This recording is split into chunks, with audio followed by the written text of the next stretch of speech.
Yeah, that's it. He was keen to play down the idea, wasn't he, that Liverpool have just suddenly started looking for a sort of almost panic buy, and that this was always the plan. They've always been looking in the window, and if they bring someone in, that's things just going to plan, and that's what they always wanted to do. But I think that's nonsense, to be honest. I think you look at you look at how Liverpool operate in the transfer market. At the end of the day, if they believed that signing a centre half would have a massive impact on the rest of the season, or they would truly believe it was something that was necessary, they would have sorted it before now. You know what I mean? They wouldn't want to be involved in this part of the transfer market where things get desperate. You agree to deals that you really don't want to do, and things like that. I think they put themselves in a bit of a position, and I think Joel Matip and the way they felt looking at his injury when he came off last night has put them in a position where it's not just a case now of, okay, can we get someone in who's a long-term target? The fact is now that they just need a body in there. They need an extra centre half as an option because they don't have the bodies there. So I think that Joel Matip one in particular has changed things, and it's going to be a sort of crazy couple of days where they try and explore what deals can be done. I think it's still in the balance whether they do anything. I don't think I would offer any guarantees because I still think there'll be that reluctance to tie themselves into anything that could do long-term damage to the club. So, I still would, my personal take is it still feels a little bit 50-50 at the moment whether they actually will go on and do anything. Theo, on all of that, then do Liverpool really only have themselves to blame leaving it this late? Surely they haven't been as actively pursuing any targets that they're now saying they probably are for 29 days of the month to now get to this position where, as David said, it does sort of feel as though it is getting towards panic buy territory. I believe that with Liverpool, it would have been a case of if one of the targets was available now, they would have made the move. So say Ben White was available in this month, Liverpool would probably gone at the start of the month, yes, we'll take him, here's 40 million, whatever they wanted for the price, and got a deal done. But the word has always been they are thinking the summer, they're thinking the long-term future of the club and the targets they want to bring in. So with that option not being available, they've tried to make do with what they have, and they've sort of muddled on reasonably well. Like it was only a month ago they were top of the Premier League, and it's just now when you get into the stage where all the four centre-backs are out, if you include Fabinho, and they're down to the kids and Jordan Henderson, where they do need that extra body, and it is going to have to be a case of thinking short-term. And then it's not going to be someone who can be part of the long-term furniture of the club. It's just someone who can be a body for the remaining weeks of the season until you say you can hope Virgil van Dijk might be back in in April. Joel Matip can stay fit for more than a week. Fabinho, hopefully his muscle complaint's not too bad. But it's not really one that's hard to see coming because you can see Liverpool's thinking it behind it all. Like it's not the first time they've been in this situation, and it just hasn't cost them to this extent before. Like you think to a couple of years ago when Sadio Mane went off to the Africa Cup of Nations. Granted, that was only a month. They knew they were going to be without him, but they were in the title race before he went away, and then they were just awful for a month and dropped off. Rather than get someone in that window there in January, they waited into the summer, and that's when they got Mohamed Salah. And we all know that what a brilliant buy he's turned out to be and how it paid off for Liverpool. And they've always done it with FSG, with Michael Edwards. It's the long-term thinking. They know who they want. Whoever they sign in the summer will already be on their shortlist. They'll have already been watching him for a good 6 months a year and made all their checks. And probably not going to be someone who can come in 2-3 days of the window left. But when you come into the start of next season, start of August, they will be a Liverpool player. Yeah, definitely. Doyley, looking at Jurgen Klopp in his press conference and the way he spoke towards the end, he said there aren't any £80 million centre-backs out there that Liverpool could go and buy. He referenced Stephen Coulker, and that the only time in his time at Liverpool that they've offered out a 6-month contract, as he said, obviously a loan deal. Do you think then that that's maybe the route in which Liverpool are going to be left with during this window? Yeah, I don't know, to be honest. I think the 80 million statement was interesting because let's just say every single defender is available in the world and fit. Name me an 80 million centre-back. And oh, look, it's the one that Liverpool have actually already got. So whoever don't be silly. But the point is that it's, various positions. They go around in stages, don't they, where sometimes there's not that many great available ones in a particular position, and sometimes there's loads of them in one position. I just don't think there's many great centre-backs out there at the moment, I'm afraid. So even if Liverpool wanted to sign somebody top-notch, who would they get? So they're not going to be spending 80 million on anybody in that position. In terms of short-term loan deal, I think that might... The other way of looking at this is that you can imagine that agents have been onto Liverpool every single day for the past month and even longer, going, yeah, I know I've got this player, there's this player. So they'll have a massive list of players that he could possibly go for, and probably 90% of them aren't good enough. 8% of them they can't afford, or it doesn't make financial sense. Then you're left with next to nobody. And so there's a very small window of players that they can actually realistically buy. But obviously now that's changed with, as Lynchy said, they do actually need somebody in there with a bit of experience. It'll probably end up, this is just my hunch, if they're going to get somebody in, it'll be somebody with a bit of experience who's played in England before, can just go straight in there and knows that they're not going to be a regular at the end of after the end of the season. Or, but then somebody who possibly they might give an 18-month contract to, so they can just be another option next season when, again, it's just going to be a ton of games and, possibly going to be having the same problems again in terms of just sheer numbers of, the stresses on the players, because, the following season after that, there's a World Cup being played in December. So who knows what's going to be going on then in terms of when games are going to be played. So I think looking at it short term, though, Liverpool just need to get somebody in. I think they will do. And I think if they don't now, having actually come out and, publicly changed their minds, or at least it appears that way in terms of saying, yeah, well, now we're trying to sign somebody, that would definitely be a big mistake and would reflect badly on them, because why else would they come out and say, yeah, well, now we're trying to get somebody in, if they didn't think that they were going to be able to? Yeah, in terms of what you've said there, agents throwing names at the club. Former Liverpool defender Philip Dagan represents a certain Skodran Mustafi, David, and he's a player who knows the Premier League, whose contract's up at Arsenal at the end of the season, albeit they're trying to terminate his deal maybe before the end of the season. Would he be an option? He's been in the gossip columns today being linked with the move. I mean, the German link there, and obviously Jurgen Klopp, I have no doubt, will have followed his career closely and will know a lot about him. So I suppose he fits the bill. But this is the thing that makes these transfers difficult. Some of the names are being thrown out. So, for example, Mustafi, say manages to get his contract cancelled at Arsenal and then comes into Liverpool. He's not willing to accept a 6-month deal until the end of the season. Surely he would rather his future be sorted, for 3 years and get a 3-year contract, lucrative elsewhere.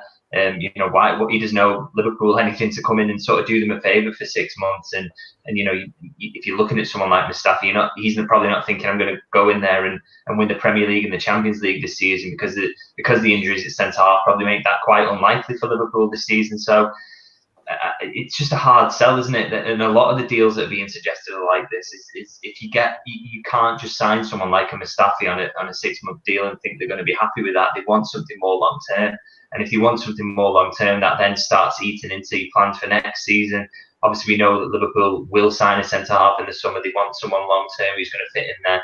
So if you've still got Mustafi kicking about, that starts causing you issues in terms of your wage bill and things like that. So it's a difficult one. And maybe they could put together a short term deal. Maybe you would fancy that change, but I just personally can't see it, to be honest. And I think if you look at a lot of the targets that have been linked, they're quite easy to disregard on that basis. Is would the player even want the move? I think a lot of them you can sort of write off as sort of speculation, really. I mean, that's a great point, because it's not like Football Manager where you put your bids in and then you just hope that they come over. But these are footballers, and they'll be thinking, for Liverpool fans, it's like, why wouldn't you want to play for Liverpool? But this is their profession, and if they're going somewhere where they might only play for 6 months and then suddenly they're out of work again, when they could have another offer there for them that's for 18 months or whatever have you, this should be taken into consideration by the players. Because if Liverpool are going to be bringing a player in of a certain standard which they'll want, then surely they'll get offers elsewhere as well. It's not like they're going to be just taking somebody that no one's ever heard of.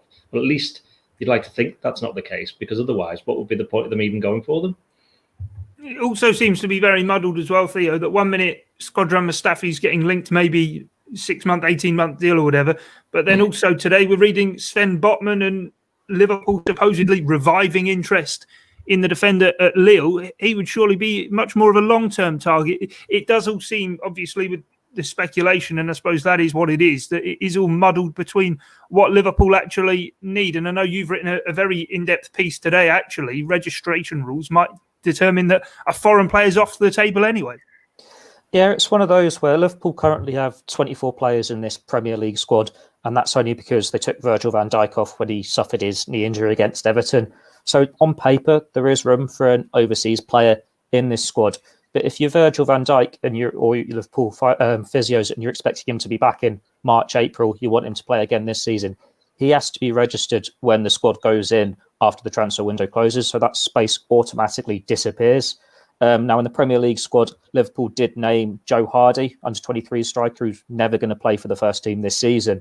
So you could, if you got a homegrown player, just do like for like, and that's fine. But if you signed an overseas player, then someone else has to miss out or someone else has to get sold. So what the position Liverpool found themselves in the summer with Marco Grujic, they had too many overseas players, so he had to go on loan to FC Porto. And then it's even more complicated with the Champions League because you need club-trained players. So again, Liverpool have a 24-man squad, but Virgil van Dijk is in it this time. But Liverpool's available space is for this club-trained player. So someone who's come through the Liverpool Academy, like a Conor Cody, like a Martin Kelly, these sorts of players. And it's like, well, that's a very niche market to be shopping in to not need to get rid of someone to fill it in. And Liverpool with the homegrown squad for the Champions League, well, Harvey Elliott's on that list because he couldn't be registered as someone who'd been in their academy for 3 years or 2 years and uninterrupted or whatever. So their hands have been tied the whole way along. And with free agents coming into it, well, if you want to sign a free agent, they have to have their contract cancelled before the deadline on 11 p.m. on Monday. So if Mustafi agreed to terminate his contract after that deadline, he can't sign for a Premier League team until the summer. And then Champions League squads, well, I've been reading this morning that the knockoff for that is 11 p.m. as well. It's the exact same time as the transfer window closes. So if you want to sign a player, they have to be in the squad. They have to be registered before that deadline to play in the Champions League. Now, granted, Liverpool could go beyond the deadline and sign a free agent and they'd be able to play in the Premier League, but that would still leave them short in the Champions League. So it is very much a rush to get a deal over the line. They have got until 11 p.m. on Monday to find the player they want, to get them in, whether it's loan, permanently, whatever, and still got, you think, all the COVID regulations as well. How easy it's going to be to fly someone over and have them available and quick turnaround, get them tested and all this sort of stuff. It's a minefield. I think in terms of the qualification of the players, in terms of, I think if Liverpool get somebody from abroad, they'll just move somebody out of the squad. Simple as that. Adrian's the obvious one, isn't he?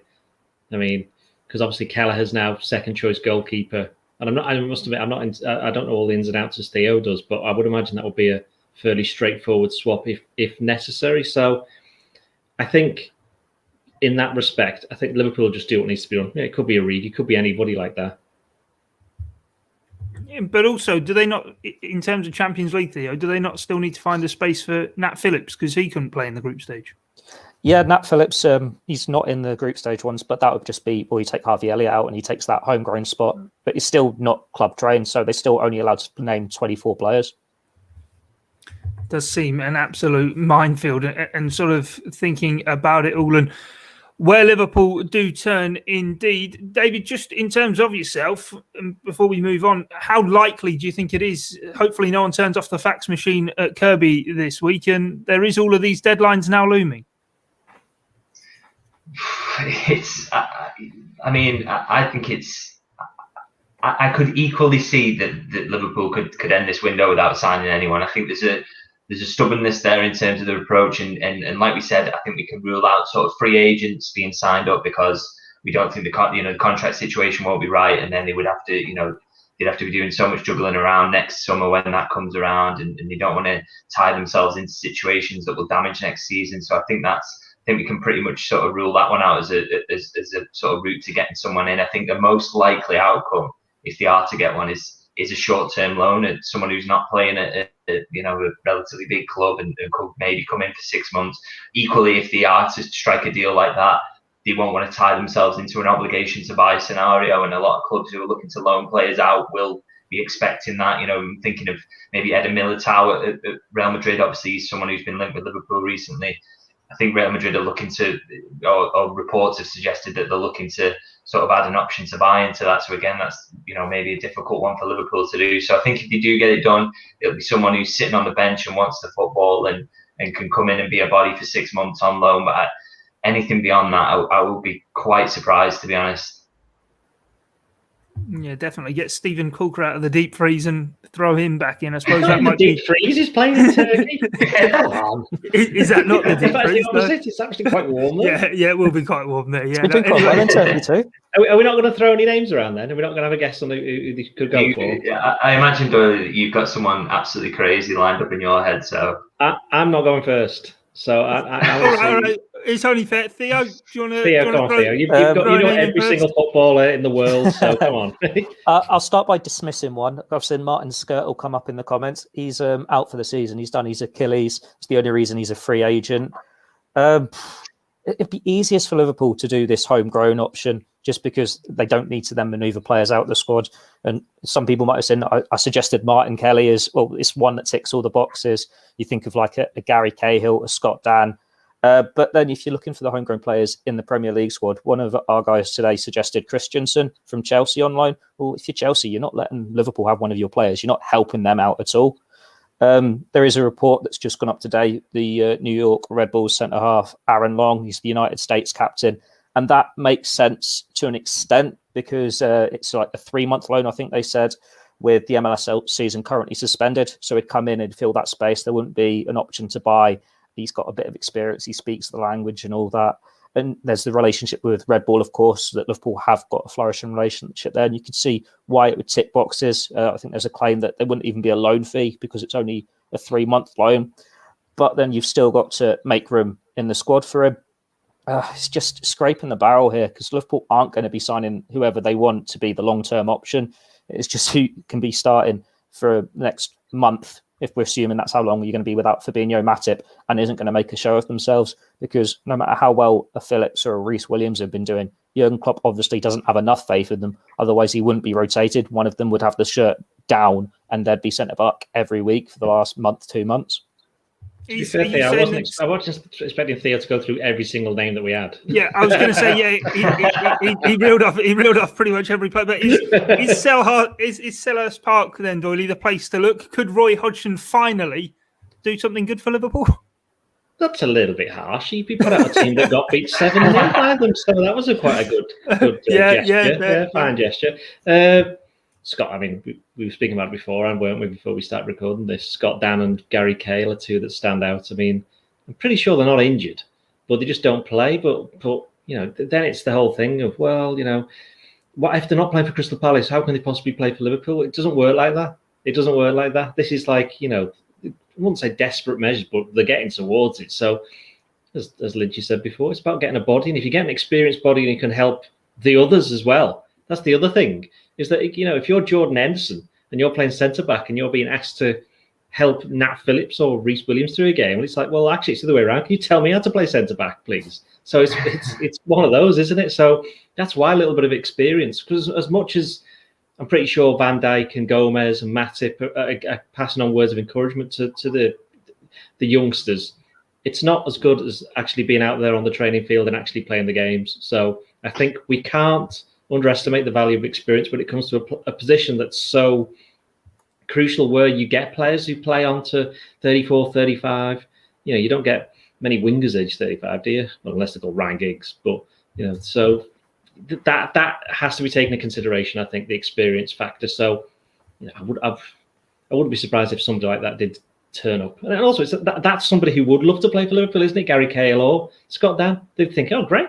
Scott Dan, a boyhood Evertonian. I don't know if he'll... I'm pretty sure he'd still like to play for Liverpool, though. Yeah, exactly. Yeah. Yeah. I mean, you're obviously a massive Arsenal fan, Europa League, your team. Would you not be happy to play for Tottenham? Never. You couldn't. You could not pay me. I would never. That's nonsense. That's absolutely. Jose Mourinho is just calling you guy. Champions League, yeah. I tell you what, you should go and play for them in goal after what happened last night. Yeah, no chance, no chance whatsoever. But just in terms of Crystal Palace, David, before we get your view, is Steve Parish not rubbing his hands thinking what goes around comes around? The deals that took Mamadou Sakho and Christian Benteke to Selhurst Park weren't cheap ones. He might see this as a chance to, on a loan fee, recoup some money, given how desperate Liverpool may well be. But Lynchy, I'll let you throw some names around. I don't really have many names to add, to be honest. I think it's a difficult one. And the Crystal Palace the couple of Crystal Palace players mentioned there, maybe, although again, they're two players that I think I'm right in saying they're 6 months from the end of the contracts. So if they were to leave again, would they think, well, this is possibly my retirement contract. I need to get a big payday, whether that be going to Turkey or somewhere like that, or even staying in England and maybe moving down to a Championship club and getting a decent deal there. Are they looking at 6 months loan at Liverpool and thinking, well, if I get injured, if I pick up a bad injury in that time, then I've ruled out the possibility of getting a 3-year contract in the summer that finishes my career. So it's it's a difficult one. I think one of the few names I probably like is someone who's mentioned over the summer, which is Issa Mandi at Real Betis. I think he's 6 months from the end of his deal, and over the summer was linked with Liverpool, and I didn't get that particularly enthusiastically knocked down. I got the sense that that's someone Liverpool have possibly looked at in the past. So maybe if they were looking at signing a centre half who's going to be firmly fourth choice in the summer rather than going for one of the big guns, or it means that they move on maybe Joel Matip or anything like that, maybe a deal like that could be struck. But I'm not particularly great. I'm not particularly a scout, I wouldn't say. So I'll leave the picking out the names to Michael Edwards and co, and I'll just try and report on it. Yeah, the players might be afraid of coming to Liverpool centre backs in case they get injured. There's some kind of jinx going on there. Yeah, what's that all about? Yeah, there's no curse. I might go to Liverpool, might get injured. Yeah, even the midfielders who play there get injured as well. So it really is. I'm going to throw one more name out there because it would be funny because we've just mentioned it. Let's stick with the Crystal Palace link. Let's stick with out of contract in the summer. Mamadou Sakho. No chance. Imagine Absolutely it. No chance. They brought him back. I knew you were going to say that then. Unfinished business. Yeah, unfinished business. Yeah, isn't he? So. Yeah, no, I can't see that one happening, but we will have to keep an eye on it. Maybe actually it would serve Liverpool well to bring in a stopgap now and a sort of long-term option in the summer, as you were saying, David, with the Joel Matip's ongoing fitness issues. Let's move on, though, to the game against Tottenham Hotspur. Let's actually talk about some football. Doyley, you were down there and saw the Reds get back to winning ways. Yeah, totally deserved as well. I thought even it was just going up to half-time and at 0-0, you're thinking, Liverpool have been a bit unlucky here. They should be ahead. And when they get the goal through Roberto Firmino, totally deserved. Get the second one straight after half-time. Tottenham get one back. And then with Liverpool's obviously centre-back problems, Matip's gone off by that point. You're thinking, oh, here we go. But Liverpool just stepped it up again.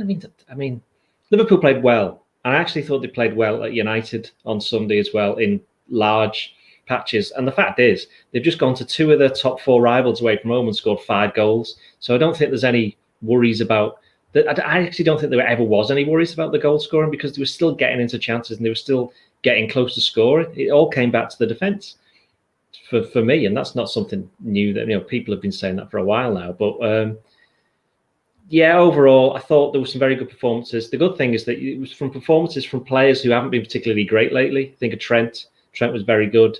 Wijnaldum, okay, he's been pretty consistent, but he didn't have the best game the other day against Burnley when he was captain, so he played very well. James Milner was very good, and he added a bit of, like at Old Trafford, he added a little bit of experience to it. I mean, he did there was one point where, Tottenham were kind of putting Liverpool under a little bit of pressure in the second half, and he did the old Dietmar man get to the byline, fall over, win a free kick, which is, I can't imagine any other Liverpool player doing that. And of course, when Wijnaldum playing in the number 6 role, it meant that Thiago's a little bit further forward, and while he needs to probably work on his tackling a little bit. He doesn't mind putting himself about, but stop going to ground and trying to kill the opposition players. I thought he did quite well actually, and then you got basically all of the players did well. I mean, the interesting thing for me is that the keeper, Alisson Becker, I thought he was a bit lucky with that goal that got disallowed because he got done on his near post, which he did in the game in December. So it was offside. So I don't think Tottenham can complain too much about that. But by the end, Tottenham were well beaten. And, okay, they had 1 or 2 players missing. But Bale came on, and look what happened the last time Bale played against Liverpool. And look what happened to him last night. He just didn't really do anything, did he? So it wasn't just him. I mean, even when Matip was on, he had a good game as well. I thought he did quite well alongside Henderson, who again, basically I've just going through the entire team and naming every single player who's played well, which is all of them, which is something that hasn't happened very often this season for Liverpool. But once again, when they've played against a good team, they've come up with a big result. That's why they're top of that mini league of the top 6 teams, and that's it's put them right back in the shout for the top four. Not that I ever thought they were ever out of it, but as we've said loads of times, I think City is still going to win the league. But that was a nice little reminder for, even without the centre backs, that Liverpool is still a very good team and on their day can beat anyone. I suppose it was like that, wasn't it, David? There was only that one scary moment early on when they had to have the VAR check for the offside goal. And aside from that moment onwards, it sort of seemed to be the shot in the arm Liverpool needed. And from there on, really bossed the game. Yeah, I think that was a huge moment, that going for them. Because, I mean, honestly, how many times in VAR this season have those tight goals actually gone for Liverpool? It feels like that's the first one where they've had to draw the lines and really look at it in great detail that's actually fell for Liverpool. And that's nothing to do with skill or anything. That's just pure luck, isn't it? I'm thinking of some of the goals they've had ruled out by, the armpit and, Sadio Mane at Everton. That's just poor luck. And to have that fall for them yesterday was sort of I think it just gave them a little boost to start with, and also really early reminder about Tottenham are always ever 2 passes away from scoring a goal against you. And for them to sort of get that fall their way would just set them up really to sort of get them straight on the toes. And I think from then on, really, Liverpool just absolutely dominated the game. It was considering the pressure they were under going into it, and the doubts, and a completely different pressure to anything they felt over the last 3 years. I thought they were fantastic. It was Jurgen Klopp's quote after about it basically being that, this was us. This is Liverpool football under him. Was spot on, really, in terms of just the pressing was bang on, the intelligence in possession, physicality, everyone covering every blade of grass, the quality on show, just everything about it was fantastic. And obviously getting one over on Mourinho is always fantastic. Liverpool fans will enjoy that. And they're a team who are, miserable and set up in a way that to try and sort of make the most of a team that's not confident. So it was just fantastic, really, to see Liverpool back to the best. And you hope now, with that win having got them, they're in the top 4 now, that, this can really be a platform now for the rest of the season, or certainly for the coming games, in terms, because it's a tough run coming up. You just hope that can really be a platform and they can sort of take this performance forward, and there'll be no more questions really for the rest of the season over whether they'll finish top 4. It's just whether they'll, can they be the team that probably finishes second to Manchester City, which is how I sort of see the season going. Yeah, definitely. Theo, what did you sort of make of the players who got the goals? Have, I suppose, been some of those who've been on the thick end of some criticism recently, notably Roberto Firmino and Trent Alexander-Arnold. But 2 of those really sort of seem to be standout performers, as Doyley was listing off before the full 11. Yeah, it all seemed to come together, didn't it, at the perfect time for Liverpool. I think there were signs of it against Manchester United in the FA Cup. We'd had the few games before that where Liverpool just didn't look like scoring. They didn't look threatening at all. But they were unlucky in the FA Cup against United. And then it just clicked for them. I think they would have got a boost looking at the Tottenham team because it wasn't really that threatening. And then obviously Harry Kane goes off at half-time. And Liverpool had it in control. It probably helped that, even though you'd expect a Mourinho team to be very defensive and park the bus, that Liverpool did create gaps in behind them. They were able to attack, and it wasn't just aimless crosses, which could be easily headed out. And it was important goals for important players. Liverpool have been waiting for Firmino to find form for so long. They've been waiting for Trent to find form for so long. You're hoping that can be the springboard they need for the rest of the season, and that Liverpool have got their blip out of the way now. Like, was it 9 teams have led the Premier League table so far this season? And that's a record. So all the teams have had a blip at some point, including Manchester City right at the start of the season. Yes, City look incredible now, but you're hoping Liverpool now can follow their lead, and that's the blip out the way. Now they can just go back to their best, storm teams week in, week out. And even if they're not going to have a proper go at winning the title, if they're just too far back and City don't drop off again, at least have a go at the Champions League, because they are such an incredible team when they're at their best. Injuries haven't helped. The front 3 all being off form at the same time hasn't helped. But it's you can't overlook how good they have been for 2-3 years now, and why they were champions of everything. It's just a blip, and it's hopefully that one result can turn it all again going forward. You mentioned the number of changes at the top of the table. Phil, I'm contractually obliged to say go and look at the league table of 2013-14. Theo, loads of changes that season. But Doyley, in terms of the midfield blend, I think it was the first time that Wijnaldum, Milner and Thiago have all started together. Thiago was a bit further forward, and it seemed to work really well. All 3 of them individually putting in really strong performances up against a Tottenham midfield that has been going really well this season.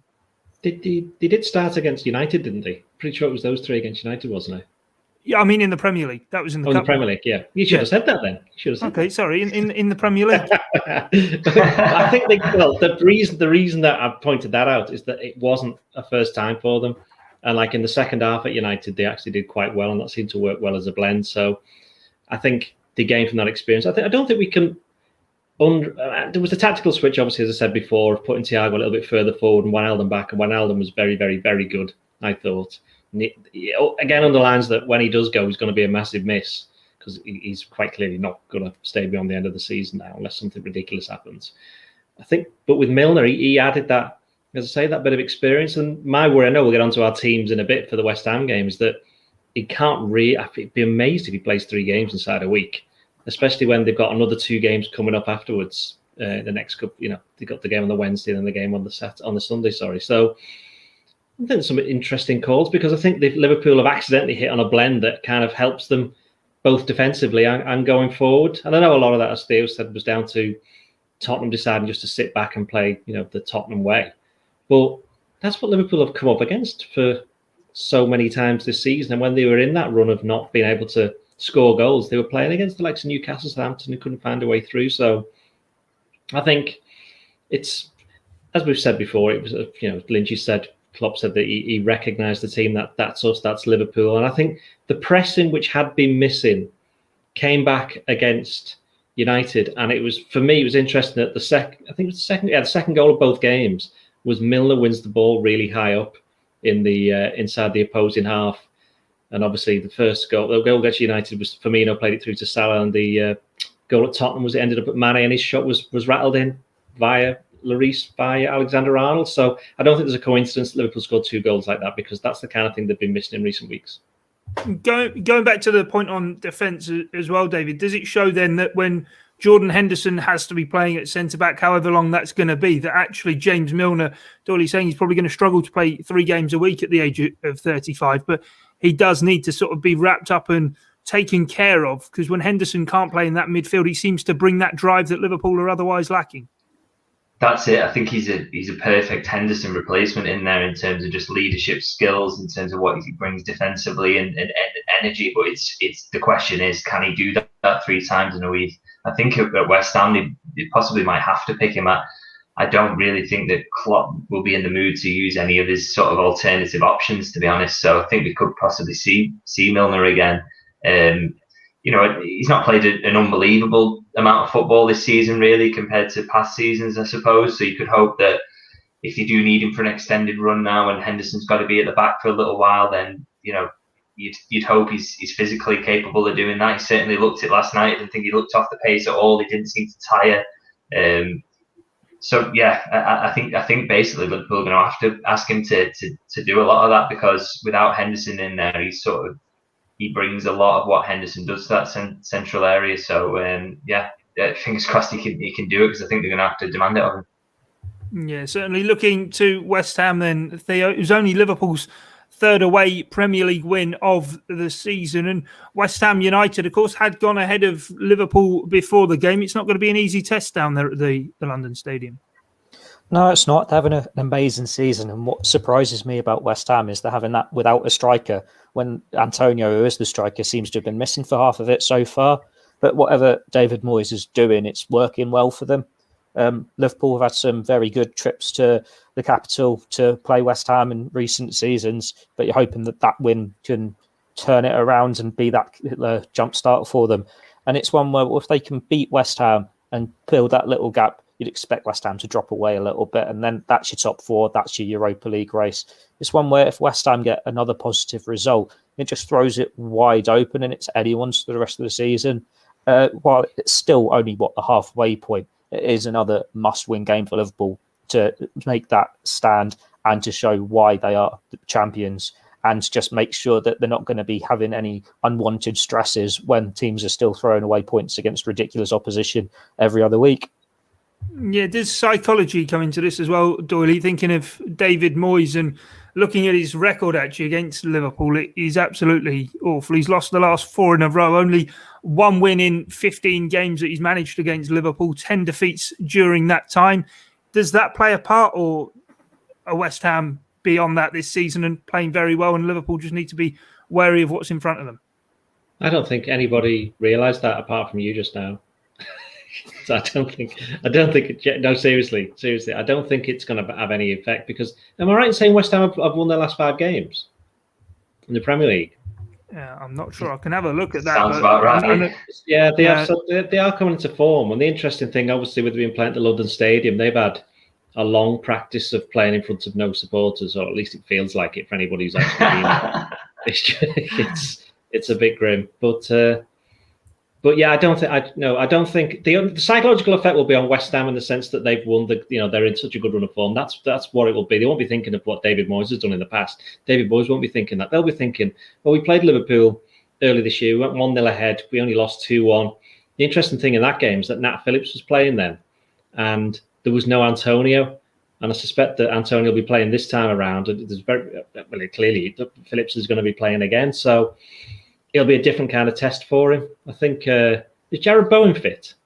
Yeah, because I think he's quite decent actually, and he might be a bit of a problem. I know we'll come on to the game in a second. Be more. Got Subotic as well, don't they? He's going to pose that aerial threat. Well, this is the thing, is that suddenly West Ham are absolutely brilliant, and why aren't they top? So I think obviously, having covered Everton for about nearly 20 years, and basically all of David Moyes' reign at Everton, I think. I'm not going to say I'm glad that he's doing well, but no, actually, I'm going to say that I'm actually quite glad that he's doing well, because I think he got a bit of a unfair reputation after what happened at Manchester United. But he kept West Ham up a couple of years ago when he was dropped in for about 6 months, and I don't think you can underestimate what he's done here. I mean, West Ham didn't start the season particularly great. Did he lose at home 3-0 to Wolves on the first game or something? Newcastle. That's it, Newcastle. Well, it was even worse, yeah. So, yeah. It was 2-0. It was 2-0 as well, but yeah. Okay, apart from that, everything on that was completely correct. Yeah. So, other than that, yeah. But there you go. But the point being, they got beat home by Newcastle. So he's turned it around. It's in some ways that they're one of the teams that's benefited from no fans being there as well. I think, because with jokes aside, it's a terrible stadium for football. West Ham fans don't like it, and the minute things don't go to plan for them, they're not shy in letting the team know. So I think they've been given a little bit of a space to develop, and they've been one of the teams that's, as Theo said, has taken advantage of the fact that people are having these blips. There's no one's putting a good run together. So yeah, I think Liverpool will have a very, very difficult game, and if they get a win, I think if they get a win, it'll be just as good as winning at Tottenham. There you go. Yeah, good point. The point I was trying to make on the psychological thing, as I just dig myself a hole, is you look at West Ham's defeats this season. They come against Arsenal, Everton, Liverpool, Manchester United, and Chelsea. It does seem as though the big 6 sides, the biggest sides, that it doesn't matter how well or badly those sides are going in the league. West Ham seem to sort of have a bit of a mental block against them. Well, I would probably agree with that then, yes. Yeah, okay.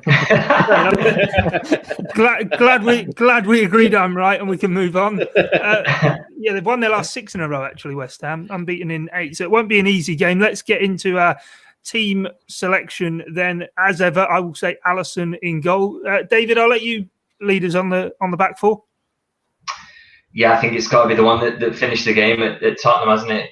What's that? Robertson, Trent Alexander-Arnold on the flanks.